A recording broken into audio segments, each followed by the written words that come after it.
Hello my dear student of class twelfth में मैं physics में आपको जो लास्ट टॉपिक पढ़ा रहा था रिलेशन बिटवीन पढ़ा था मुझे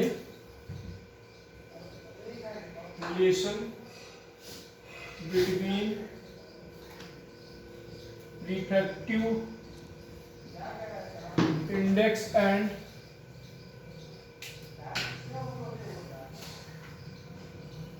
real depth and apparent depth।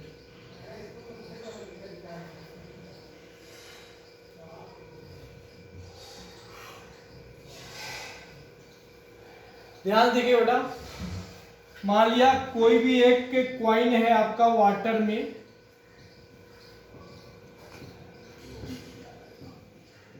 वो आपको कहां पे अपीयर होगा ये बताना है। देखिए वो ध्यान से, यहां से लाइट की रे इस प्रकार आपकी जाती है,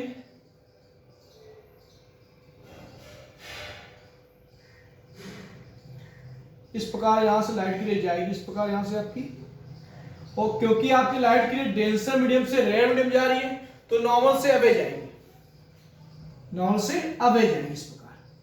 यहां पे हमारी आई है, हमारी आई पे जिस प्रकार लाइट की रे आएगी हम उसी अकॉर्डिंग ऑब्जेक्ट को देखेंगे।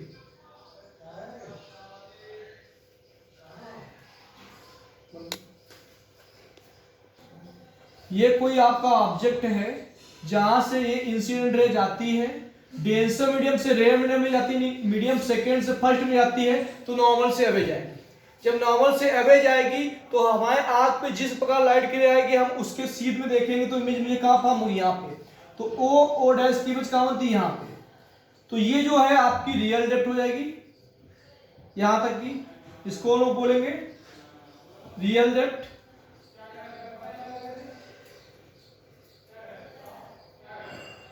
ये एपरेंट डेप्थ है आपकी, ठीक है बेटा। ध्यान देखिएगा, ये मान लिया बी, ये मान लिया सी, यहां पे आपको दो ट्रायंगल दिखेंगे, इन triangle O B C and triangle O dash B C. दोनों का बेस सेम है, बेस जब आपका सेम है यहां पे B C equal to B C, तो BC क्या हो गया आपका कॉमन हो गया, और एंगल OBC इक्वल टू होगा O dash BC equal to क्या होगा 90 डिग्री। OBC और O डैश BC आपको क्या होगा 90 डिग्री, दोनों में एंगल क्या है कॉमन, ये भी आपको क्या है कॉमन। तो यहां से दोनों ट्रायंगल आपके लगभग अबाउट में क्या हो जाएंगे सिमिलर, तो सिमिलर हो जाएंगे तो इसका परपेंडिकुलर OB अपन, इसका परपेंडिकुलर O डैश B, इसकी हाइपोटेनस OC अपन, इसकी हाइपोटेनस O डैश C। ये होगी इक्वेशन आपकी फर्स्ट। ध्यान देखिएगा, कोई ऑब्जेक्ट O यहां पे तक मान लो कोई कॉइन था, जहां से इंसिडेंट लाइट की रे गई यहां पर हमने ड्रा कर दिया नॉर्मल, लाइट की रे जब डेंसर मीडियम से रेयर में जाएगी तो नॉर्मल से अवे जाएगी, और हमारे आंख पे जिस प्रकार लाइट की रे आती है हम उसके अकॉर्डिंग दिखेंगे, तो जो ऑब्जेक्ट था उसकी इमेज यहाँ पे अपीयर होगी। एक्चुअल में ऑब्जेक्ट यहाँ होता है लेकिन हमें यहाँ पे दिखता है। जब भी कोई भी वाटर में कोई छड़ डालते हैं या कॉइन डालते हैं हमें उठा हुआ फील होता है, तो वही चीज यहाँ पे हो रहा है, ठीक बेटा। अब ये एंगल आप इंसिडेंस था आपका, सॉरी ये नॉर्मल सा एंगल आई बन रहा है, ये आपका क्या है आर, ये आर तो आपका ये भी आर है क्योंकि ये करस्पॉन्डिंग एंगल हो गया, ये आर आपका बेटा तो ये भी आर हो जाएगा क्योंकि ये आपका हो जाएगा करस्पॉन्डिंग एंगल, और ये एंगल आई है तो ये भी एंगल आपका क्या हो जाएगा आई। तो यहां से एंगल ये मान लिया एम और एम सी पी मान लिया, एंगल एम सी पी ये सी पॉइंट है आपका, एम सी पी इक्वल हो जाएगा बी ओ डैश सी, क्यों, क्योंकि आपके करस्पॉन्डिंग एंगल हो जाएंगे, और ये आई तो ये भी आई, तो ये आपका अल्टरनेट एंगल हो जाएगा, क्या हो जाएगा अल्टरनेट एंगल। तो यहां हो जाएगा N C O equal to C O O dash, ये आपके अल्टरनेट एंगल हो जाएंगे, तो ये दोनों आपके एंगल हो गए इक्वल। यहां से हमने जब सिमिलरिटी लगाई तो BC और BC दोनों में थी, BC छोटे भी ट्रायंगल में है, बड़े ट्रायंगल में भी BC है, ये एंगल 90 डिग्री, क्योंकि दोनों में क्या है कॉमन, तो आपके दोनों ट्रायंगल हो गए सिमिलर। जब सिमिलर हो गए तो सिमिलरिटी लगा दी।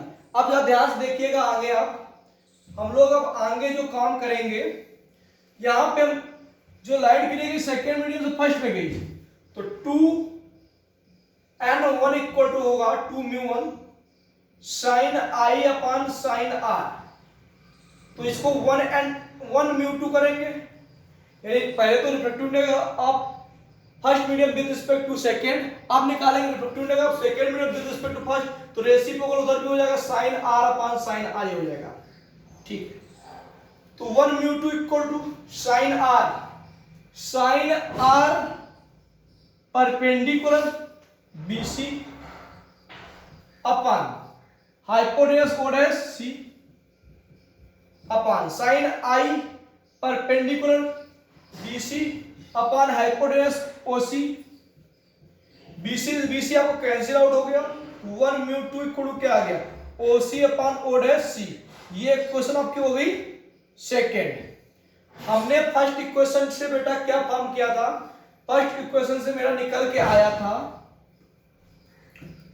O'B upon OB O'C upon OC। तो यहां पे मेरा अगर इसको रेसिप्रोकल कर दे तो OB upon O'B, OC upon O'C, OC upon O'C equal किसके, OB अपॉन O'B। तो 1μ2 इक्वल आएगा OB अपॉन O'B। तो यहां से जो आपका OB है वो आपका क्या है, रियल डेप्थ। ध्यान देखो, OB आपका क्या है, रियल डेप्थ। तो यहां से 1μ2 क्या हो गया आपका रिफ्रैक्टिव इंडेक्स इक्वल टू क्या होगा, रियल डेप्थ अपॉन O'B आपका क्या हो जाएगा, अपरेंट डेप्थ।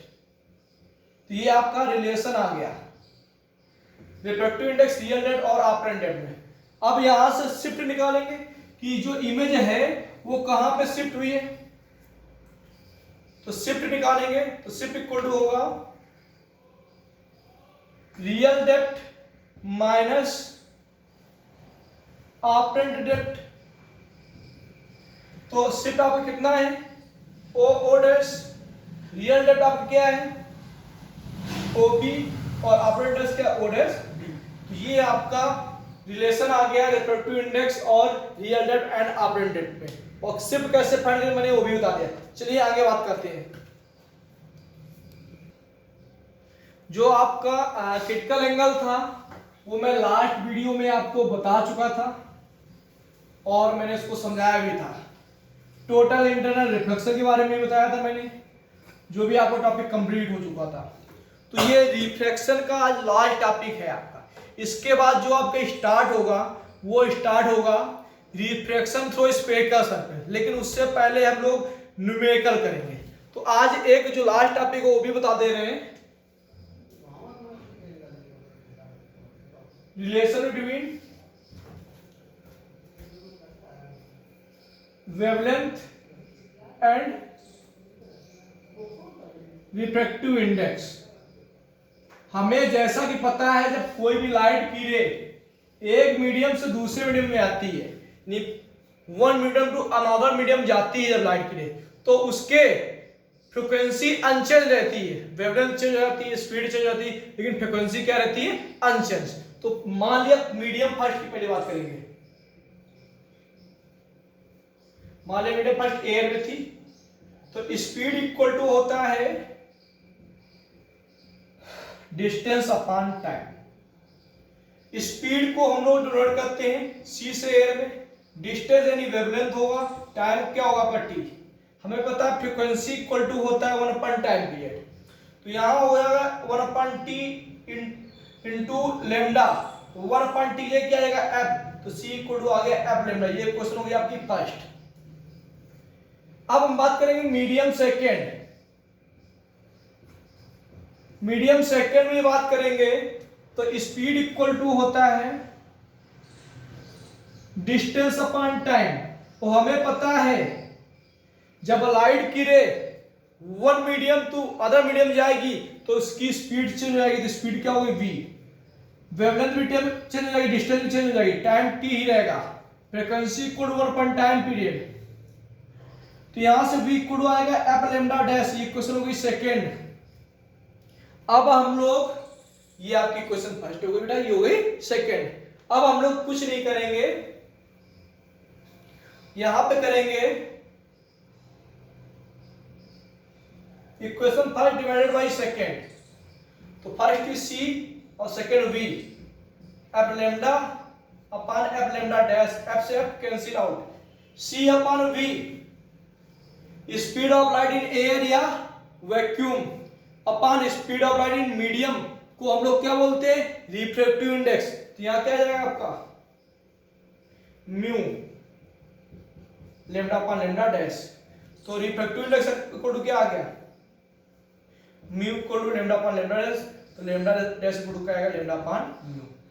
ये आपका टॉपिक हो गया। तो हमने जो रिफ्रैक्शन ऑफ लाइट में पढ़ा है, सबसे पहले what is refraction of light पढ़ा, देन आफ्टर हमने पढ़ा स्नेल्स लॉ, वही जो लॉ ऑफ रिफ्रैक्शन थे। फिर हमने आप लोगों को पढ़ाया रिवर्सिबिलिटी ऑफ लाइट। फिर आपको मैंने बताया आपका जब 3 मीडियम प्रेजेंट होते थे तब रिफ्रैक्टिव इंडेक्स क्या होता था। मैंने आपको क्रिटिकल एंगल पढ़ाया, टोटल इंटरनल रिफ्लेक्शन पढ़ाया and real depth apparent depth पढ़ाया। तो आज जो मैंने पढ़ाया आपका relation between wavelength and refractive index. तो आपका रिफ्लेक्शन वाला जो पार्ट था वो हो गया कंप्लीट। अब जो स्टार्ट होगा वो स्टार्ट होगा रिफ्लेक्शन थ्रू स्फेरिकल सरफेसेस, और उससे पहले हम क्या लाएंगे, न्यूमेरिकल। चलो हम आगे बात करते हैं। न्यूमेरिकल में जो प्रॉब्लम्स आती है तो आपका ये नहीं पता चल पाता है कि लाइट की रे किस मीडियम से किस मीडियम में जा रही है। अगर आपसे बोला गया है refractive index of second medium, कौन सा medium, second medium with respect to first, तो उसको लिखेंगे 1 म्यू 2। या बोले refractive index of air with respect to glass, किसका, एयर का, किसके रिस्पेक्ट में, ग्लास के रिस्पेक्ट, यानी ग्लास से आई कहां पे, एयर में, कहां एयर, यानी जिससे लाइट की रे आएगी उसके रिस्पेक्ट में अदर पूछा जाएगा तो जी म्यू ए या ए म्यू जी हो जाएगा। ये आपका हो गया। आपको मैंने जो फॉर्मूला कराया था ए म्यू जी, ये कराया था, डब्ल्यू म्यू जी को कराया था a mu G upon a mu W. जो न्यूमेरिकल्स में फॉर्मूला यूज होगा mu equal to C upon V, use होगा refractive index equal real depth upon apparent depth. तो ये जो फॉर्मूले से आपके यूज होंगे न्यूमेरिकल्स में, और यूज होगा क्रिटिकल एंगल वाला mu equal to cosec C. तो ये फॉर्मूले रिवाइज कर लीजिए, और कल जो आपकी नेक्स्ट क्लास होगी वो न्यूमेरिकल क्लास होगी। आप बहुत ध्यान से जो भी फॉर्मूलेस वगैरह हैं उनकी प्रैक्टिस करिए, और कल क्लास के टाइम पे हम लोग न्यूमेरिकल करेंगे। Thank you class.